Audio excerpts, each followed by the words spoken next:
ายดีขายดีบ่เลยขายดีรัก21บ่นี่รักเศร้ารักเศร้าหารักเศร้าหาได้ทุกคนเด้อนี่คนขายมันเผาวะอันเข้าบ้านเขาเอิ้นมันแก้วมันแก้วสันเน่าว่าเจ้าคือเอิ้นมันเผาเป่าว่าย่อว่ามันเข้าฮะมันเข้าปั่นว่ามันเข้าขายนี่โดนนะบ่เอ้ยขายดีบ่การขายนี่นะประมาณเดือนนึงนี่แหละเดือนนึงเด้อโอ้เขาปลูกแท้ได้ว่ามันเผานี่นี่แหละแก้มหวยเข้มบัวนี่โอ้หมางมันก็มีบ่ตัวนี้หมางมันก็มีเขาขายกันเป็นบ่อ๋อนะทุกคนพุ่นน่ะมันเผาเป็นแซ่ทุกคนทุกคนเฮามาหลายแท้ทุกคนซื้อไหนนะซื้อได้มาปลูกแมนซื้อไหนน่าจะบ่นี่แมนเบิดบ่ขายข้าวบ่โอ้ยหน้าน้อยเดียวหัวไปหน้าบลายซ้ำนี่นี่แหละขอนี่ที่จักพันขออะไรขอจักไหลยังไงไหลอยู่ขายแพงอยู่ตามว่ากันขาย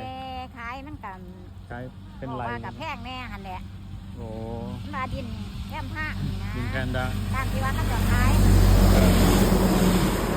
พ่อแม่กับพ่อพี่เจ็บร้ายดอกนี่กล้วยอย่างนี้เป็นบ่ขายบ่กล้วยโตเท่าไรนี่ก็ขายถ้าขายเท่าไรเกินประมาณ3-4 ล้าน10 ล้านบ่กล้วยโอ้แพงเนาะแพงกว่างัวเนาะตอนนี้แพงนี่มันลงราคาได้โอ้แพงไปย้ำกับแม่ขายเลยก็สิไปจูงมันสาวเมื่ออยู่ซิ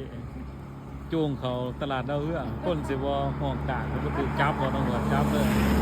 เนาะที่รับตำรวจสิถามตำรวจถามเลยควายไม่ใช่โอ้หลักของเขามาไปวงย้อเลยเนาะโอ้ยเว้ยคนหัวเว้ยคนเอาปลาลงพงไผ่ขึ้นงามแต่วันทั้งหนังอ่ะปลาตึ๊บบอกว่าอย่างไรโอ้มุ้ยไผ่เตะตองไหนเนาะคิดบ้านเป็นยังไงจะยุ่นี่จะบ่ฟันหินบ่จะทิ้งจะฟันว่าจะมาอยู่ใหม่วะว่ามาเลยแม่ไม่เยอะดิเป็นว่าแต่เขาเนี่ยก็หนึ่งโอ้ก็ได้60 ปีละโดต่อ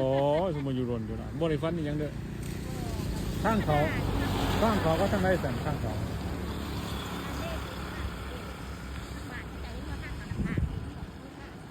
โอ้แล้วก็ไปจูดไปเขาอยู่หันเนาะโอ้ยไฟเตะตองเนาะปลาเต็ม6 ทีอยู่ฮักไม่แต่นี่แต่สวนคือกันเนาะก็เฮ็ดคือกันทุกมันเขาบ่คอยสนใจหรอกเนาะ